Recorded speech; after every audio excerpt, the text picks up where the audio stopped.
Assalomu alaykum aziz tomoshabinlar. Bugun sizlar bilan juda ham dolzarb va hayotiy ahamiyatga ega bo'lgan mavzu haqida gaplashamiz. Ayniqsa hurmatli nafaqaxo'rlarimiz uchun bu ma'lumot shoshilinch va o'ta muhimdir. Sizning nafaqangizni olish tartibi, uni boshqarish usullari va kelajakdagi imkoniyatlaringizga ta'sir qiladigan yangiliklar haqida so'z boradi. Hozirda ko'pchilikni tashvishga solayotgan, hatto ba'zi hollarda chalkashliklarga sabab bo'layotgan masalalarni birma-bir ko'rib chiqamiz. Bu videomizni oxirigacha diqqat bilan tomosha qiling, chunki undagi har bir jumla sizning moddiy ahvolingizga bevosita daxldor bo'lishi mumkin. Agar siz hali kanalimizga obuna bo'lmagan bo'lsangiz, aynan hozir obuna bo'lish tugmasini bosing va bu videoga like qoldirishni unutmang. Bu ma'lumot ko'proq odamlarga yetib borishi uchun juda muhimdir. Keling, avvaliga vaziyat qanday bo'lganini eslab olsak. Uzoq yillar davomida ko'plab nafaqaxo'rlarimiz o'z nafaqalarini pochta orqali yoki maxsus yetkazib beruvchilar vositasida uyma-uy qabul qilib kelganlar. Bu usulning o'ziga yarasha qulayliklari bor edi, albatta. Masalan, ba'zi bir jismoniy imkoniyati cheklangan yoki yoshi ulug' insonlar uchun uydan chiqmasdan nafaqa olish juda qulay edi. Shu bilan birga, bu tizimning bir qator kamchiliklari ham yo'q emasdi. Naqd pul bilan ishlash ba'zan xavfsizlik masalalarini keltirib chiqarar edi. O'g'irliklar, yo'qotishlar kabi holatlar yuzaga kelishi mumkin edi. O'tmishda aynan nafaqa to'lov kunlari keksa kishilarning uyiga tushgan o'g'illar haqida ko'p eshitardik. Shuningdek, nafaqani tarqatish jarayoni vaqt talab qiladigan, qog'ozbozlikka asoslangan va ba'zi hollarda inson omilining ta'siri yuqori bo'lgan jarayon edi. Ya'ni nafaqa yetkazib beruvchining kelishini kutish, uning jadvaliga moslashish zarurati mavjud edi. Bu esa ba'zan uzilishlar, kechikishlar yoki xato to'lovlariga ham sabab bo'lishi mumkin edi. Ammo bugungi kunda texnologiyalar rivojlanishi va davlatimiz tomonidan raqamlashtirish siyosati olib borilishi natijasida nafaqa to'lovlari tizimida katta o'zgarishlar yuz bermoqda. Hukumatimizning asosiy maqsadi bu tizimni yanada shaffof, xavfsiz va eng muhimi nafaqaxo'rlarimiz uchun yanada qulay qilishdir. Endilikda asosiy e'tibor nafaqalarni bank kartalari orqali yoki boshqa raqamli usullar yordamida olishga qaratilmoqda. Bu shunchaki bir tavsiya emas, balki asta-sekinlik bilan majburiy tus olayotgan yangi standartdir, desak mubolag'a bo'lmaydi. Ya'ni nafaqangizni har oy o'z vaqtida va muammosiz olishni istasangiz, bu yangi tartibga moslashishingiz shart. Bu o'zgarishlar nafaqa olish jarayonini sezilarli darajada soddalashtirishi va xavfsizligini oshirishi kutilmoqda. Endi naqd pulni uyga olib borib, xavotir olib o'tirishning hojati qolmaydi. Pulingiz bankdagi hisobingizda ishonchli tarzda saqlanadi va siz uni istalgan vaqtda, istalgan joyda bankomat orqali yoki to'lov terminallari yordamida ishlatishingiz mumkin bo'ladi. Bu o'zgarishlar nafaqaxo'rlarning moliyaviy mustaqilligini oshirishga va ularga o'z mablag'larini yanada samarali boshqarish imkoniyatini berishga qaratilgan. Xo'sh, bu yangiliklar kimlarga taalluqli va kimlar xavotir olishi kerak? Kimlarga esa bu jarayon deyarli ta'sir qilmaydi? Keling, shu savollarga batafsil javob beraylik. Nima bilishingiz kerak? Avvalo, shuni tushunish kerakki, hukumatning bu qadami fuqarolarning hayotini osonlashtirishga qaratilgan. Bank kartalari orqali nafaqa olish bir qancha afzalliklarga ega. 1. Xavfsizlik. Pulingiz bank hisobida himoyalangan bo'ladi. Uni yo'qotish, o'g'irlatish xavfi ancha kamayadi. Masalan, tasavvur qiling, siz har oy 20 million so'm nafaqa olasiz va uni uyga olib kelib biror joyga yashirasiz. Xudo ko'rsatmasin, bir kuni uyingizga o'g'ri tushsa yoki siz naqd pulni tushirib yuborsangiz, bu juda katta moddiy zarar va stressga olib keladi. Bu shunchaki bir tasavvur emas, bunday real hayotiy misollar ko'p bor uchragan. Bank kartasi orqali esa pulingiz bankda turadi va uni faqat sizning PIN kodingizni bilgan holda, kartangiz qo'lida bo'lgan holda ishlatish mumkin. Agar kartangiz yo'qolsa ham darhol bankka qo'ng'iroq qilib, uni blokirovka qildirish imkoniyatingiz bor va pulingiz saqlanib qoladi. Siz yangi kartani olib, pulingizga qayta egalik qilishingiz mumkin bo'ladi. Bu naqd pul yo'qolganda yoki o'g'irlanganda bunday imkoniyat mavjud emas. 2. Qulaylik. Siz pulni istalgan vaqtda o'zingizga qulay bo'lgan bankomatdan yechib olishingiz mumkin. Navbat kutish, nafaqa yetkazib beruvchining kelishini kutishga hojat qolmaydi. Tasavvur qiling, siz qishloq joyda yashaysiz va har oy nafaqa kelishini 3-4 kun kutasiz. Ba'zida nafaqa yetkazuvchi kechikishi ham mumkin. Chunki u bir kishining emas, balki bir nechta qishloq yoki tumandagi yuzlab nafaqaxo'rning nafaqasini tarqatish kerak bo'ladi. Endi esa nafaqa hisobingizga tushishi bilan qishlog'ingizdagi eng yaqin bankomatdan darhol naqd pulni olishingiz yoki do'konlarda kartada to'lov qilish imkoniyatiga ega bo'lasiz. Bu sizga o'z vaqtingizni erkin rejalashtirish va pulingizga istalgan vaqtda erkin kirish imkoniyatini beradi. O't. To'lov imkoniyatlari. Siz nafaqat naqd pul yechib olishingiz, balki to'g'ridan to'g'ri do'konlarda, dorixonalarda kommunal to'lovlarni, masalan, gaz, svet, suv, uyali aloqa to'lovlarini bank kartasi orqali amalga oshirishingiz mumkin. Bu ayniqsa hozirgi kunda juda qulay. Chunki ko'plab xizmatlar uchun naqd pulsiz to'lov tizimi joriy etilgan va u tobora kengayib bormoqda. Misol uchun, nabirangizga smartfon sotib olmoqchisiz. Ilgari siz avval nafaqani naqd qilib olasiz. Keyin do'konga borib to'laysiz. Endi esa kartangiz bilan bevosita do'konda to'lovni amalga oshirishingiz mumkin. Shuningdek, kommunal to'lovlarni ham uydan chiqmasdan mobil ilova orqali agar mobil bankingdan foydalana olsangiz amalga oshirish imkoniyati paydo bo'ladi. Ba'zi banklarda hatto pensiya kartalari uchun maxsus chegirmalar yoki cashback, xaridning bir qismi pul ko'rinishida qaytarilishi ham taqdim etiladi. Bu esa sizning byudjetingiz uchun qo'shimcha tejash imkoniyatidir. Kimlar tashvishlanishi kerak? Bu o'zgarishlar asosan quyidagi toifadagi nafaqaxo'rlar uchun dolzarb hisoblanadi. Hali bank kartasi bo'lmaganlar. Agar siz hozirgacha nafaqangizni faqat naqd pulda, pochta orqali yoki uyga yetkazib beruvchidan olayotgan bo'lsangiz, demak sizga bank kartasi ochish zarur. Bu jarayonni tezlashtirishingiz kerak. Chunki tez orada eski usulda nafaqa olish imkoniyati butunlay yo'q bo'lishi mumkin. Hukumatning maqsadi to'lovlarni to'liq raqamlashtirishdir. Bank kartasi bor, lekin uni ishlatishni bilmaydiganlar. Ba'zi nafaqaxo'rlarimizda bank kartasi bo'lsa ham, ular uni qanday ishlatishni, PIN kodini eslab qolishni, bankomatdan pul yechishni bilmaydilar yoki mobil ilovalardan foydalanishdan qo'rqadilar, ularga ishonchsizlik bilan qaraydilar. Misol uchun, ko'plab keksa kishilar kartasini naqd pul yechish uchun faqat nabirasiga berib, o'zlari foydalana olmaydilar. Bu ham bir turdagi qaramlikni keltirib chiqaradi. Sizlar uchun bu videodagi keyingi ma'lumotlar juda foydali bo'ladi. Chunki biz aynan kartadan mustaqil foydalanish bo'yicha maslahatlar beramiz. Mobil aloqa va internetdan foydalanmaydiganlar raqamlashtirish jarayoni mobil ilovalar va internet bank imkoniyatlarini kengaytirdi. Agar sizda smartfon bo'lmasa yoki undan foydalanishni bilmasangiz, bu siz uchun ba'zi cheklovlarni keltirib chiqarishi mumkin. Lekin xavotir olmang, nafaqani bankomatdan yechib olish yoki bank kassasi orqali olish imkoniyati saqlanib qoladi. Eng asosiysi sizda bank kartasi bo'lsin. Mobil ilovalar qulaylikni oshirish uchun xolos ular majburiy emas. Kimlar tashvishlanmasligi mumkin? Agar siz hozirda nafaqangizni bank kartasi orqali qabul qilayotgan bo'lsangiz va uni bemalol ishlata olsangiz, demak sizga tashvishlanishga hojat yo'q. Siz bu tizimga allaqachon moslashgansiz. Lekin shunda ham videoni oxirigacha ko'rishni tavsiya qilaman. Chunki noma'lum nuanslar va foydali maslahatlar aynan sizga ham tegishli bo'lishi mumkin. Har doim yangi ma'lumotlarga ega bo'lish ortiqchalik qilmaydi. Endi esa ushbu yangi tizimning ba'zi bir istisnolari, potensial xavflari va ko'pchilik e'tibor bermaydigan nozik jihatlari haqida gaplashamiz. Bu ma'lumotlar sizni har qanday kutilmagan vaziyatlardan himoya qilishga yordam beradi. Istisnolar va nozik jihatlar 1. Jismoniy imkoniyati cheklanganlar va o'ta yoshi ulug' insonlar uchun hukumat bu toifadagi fuqarolarimizni e'tibordan chetda qoldirmayapti. Agar siz nogironlik aravachasida harakatlanadigan, mustaqil ravishda bankomatga bora olmaydigan yoki kasalligi tufayli uyidan chiqa olmaydigan bo'lsangiz yoki yoshingiz saqimidan oshgan bo'lsa va yordamga muhtoj bo'lsangiz, siz uchun nafaqani uyga yetkazib berish tizimi saqlanib qolishi mumkin. Ammo bu avtomatik tarzda amalga oshirilmaydi. Siz buning uchun tegishli pensiya jamg'armasi bo'limiga murojaat qilishingiz va holatingizni tasdiqlovchi hujjatlarni, masalan, nogironlik guvohnomasi, shifokor ma'lumotnomasi, yoshini tasdiqlovchi pasport taqdim etishingiz kerak bo'ladi.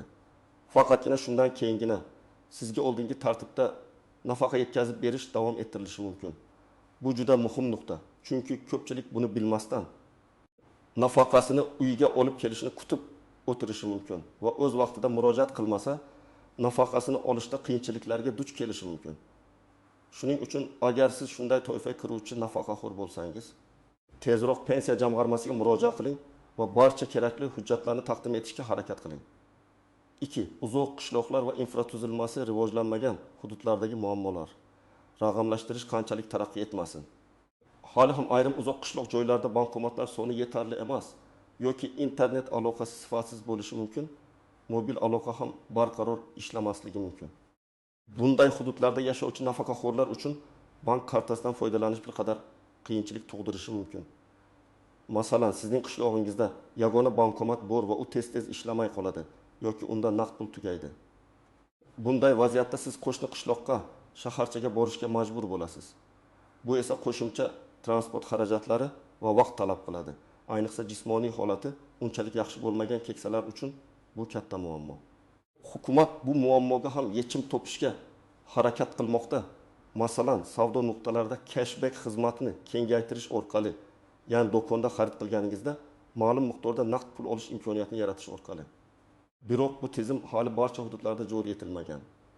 Lekin hozircha agar siz shunday hududda yashasangiz, bankomatlarning mavjudligi va ish holatini oldindan aniqlashtirishingiz yoki mobil banking orqali pul o'tkazmalarini agar iloji bo'lsa o'rganishingiz maqsadga muvofiqdir. Shuningdek, mahalliy hokimiyat organlari va banklarga ushbu masalalar bo'yicha murojaat qilishingiz ham samarali bo'lishi mumkin. Firibgarlik va kiberxavfsizlik bu yangi tizimning eng katta potensial xavflaridan biridir. Afsuski, firibgarlar har doim insonlarning ishonchidan, ayniqsa keksa va bilimi cheklangan kishilarning ishonchidan foydalanishga harakat qilishadi. Ular sizga qo'ng'iroq qilib, o'zlarini bank xodimi, pensiya jamg'armasi vakili yoki hatto qarindoshingiz deb tanishtirib, kartangizning raqamini, PIN kodini, amal qilish muddatini yoki orqa tomondagi 3 xonali CVC kodini so'rashlari mumkin. Hech qachon bu ma'lumotlarni hech kimga bermang. Bank xodimlari sizdan hech qachon bunday ma'lumotlarni so'ramaydi. Ularda barcha kerakli ma'lumotlar mavjud bo'ladi. Agar sizga shubhali qo'ng'iroqlar bo'lsa, darhol aloqani uzing va bankning rasmiy ishonch telefoniga qo'ng'iroq qilib vaziyatni aniqlashtiring. Misol uchun bir nafaqaxo'r opamizga qo'ng'iroq qilib, sizning kartangiz bloklandi. Uni ochish uchun bizga kartangiz raqami va telefoningizga kelgan kodni ayting deyishgan. Opamiz soddaligi tufayli ishonib barcha ma'lumotlarni aytib bergan va natijada hisobidagi 3 million so'm naqd pullardan mahrum bo'lgan. Shuning uchun hushyor bo'ling. Bank kartangizni hech kimga bermang. Uning suratini yubormang. PIN kodni sir saqlang va uni boshqa hech kimga bildirmang. Hatto eng yaqin qarindoshingizga ham PIN kodni aytish tavsiya etilmaydi. Chunki inson omili sababli ba'zi noxush holatlar yuzaga kelishi mumkin. Bank tanlash huquqi. Siz nafaqangizni qaysi bankdan olishni o'zingiz tanlash huquqiga egasiz. Hukumat sizga biron bir bankni majburan yuklamaydi.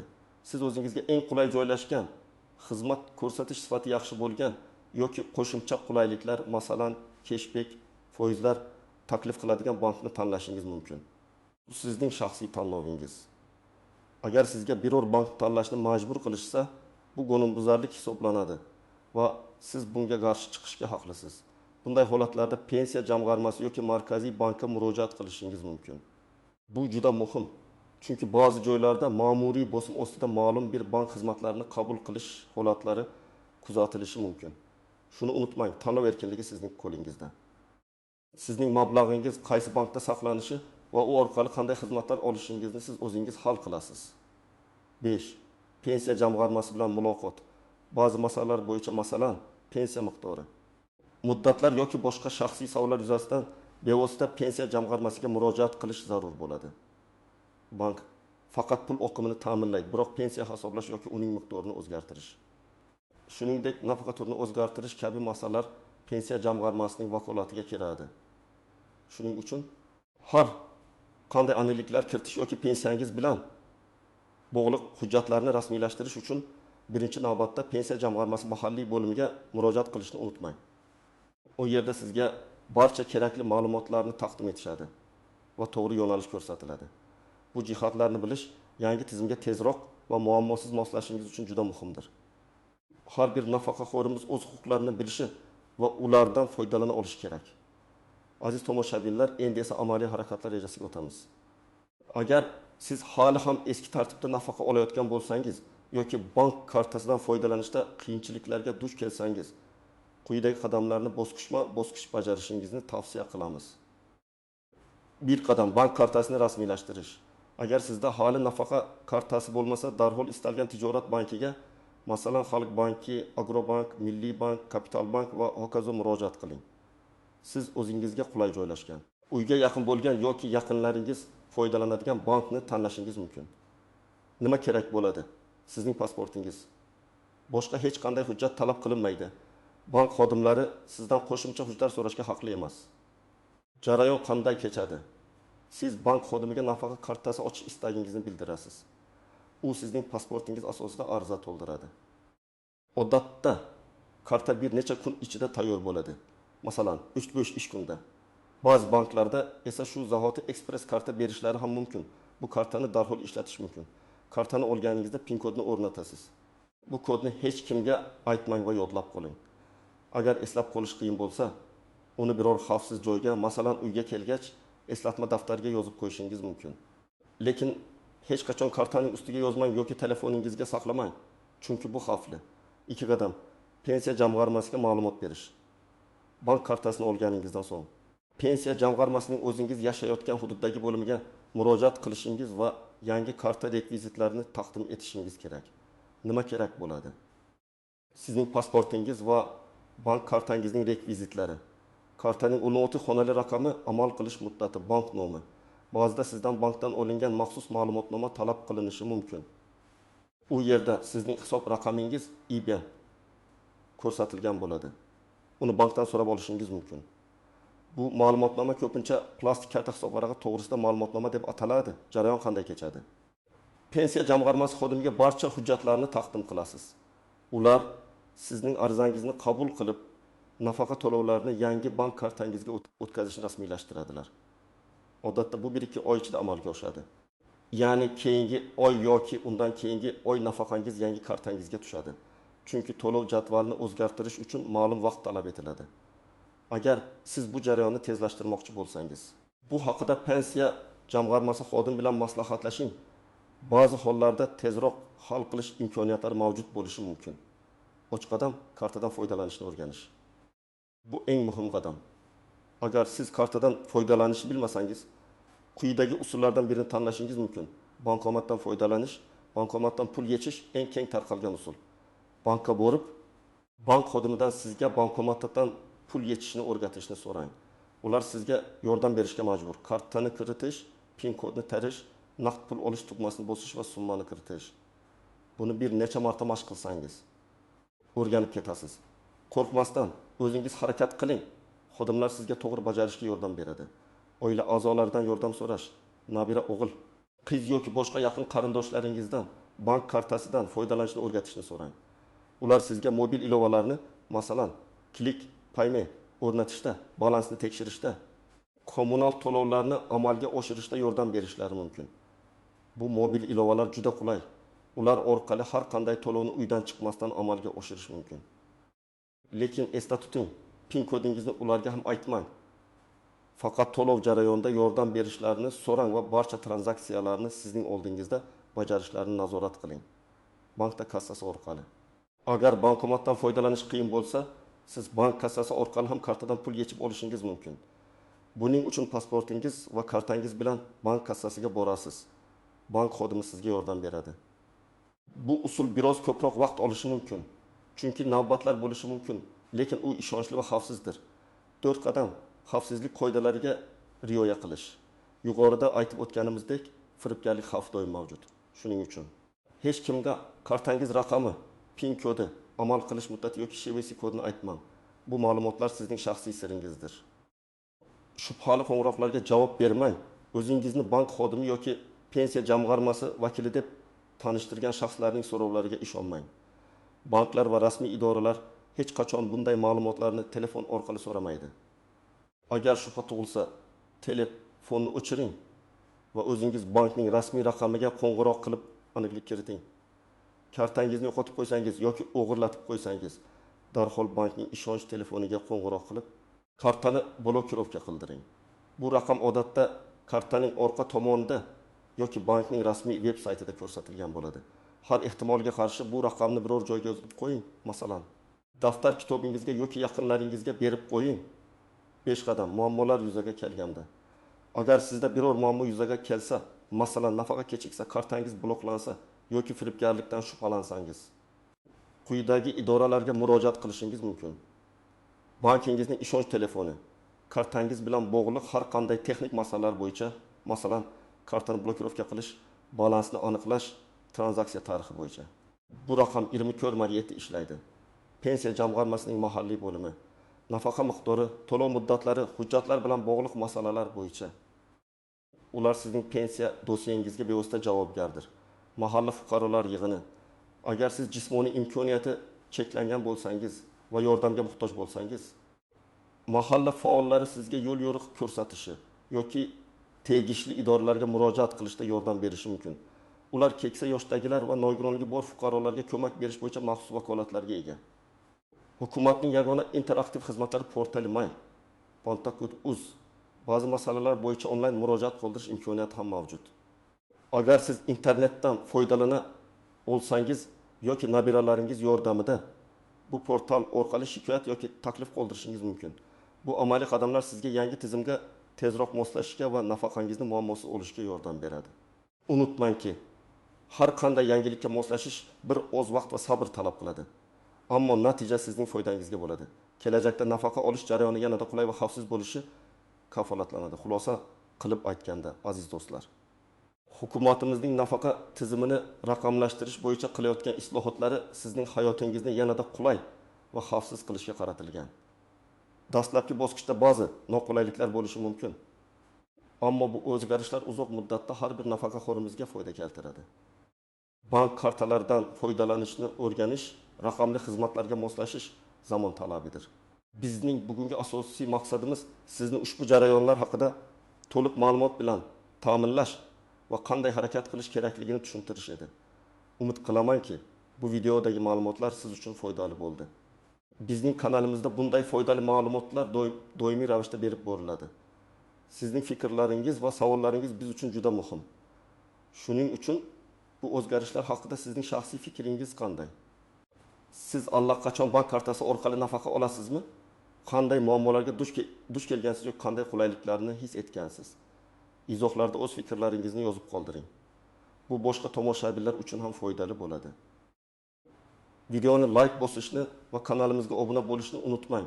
Keyingi videolarda ko'rishguncha salomat bo'ling.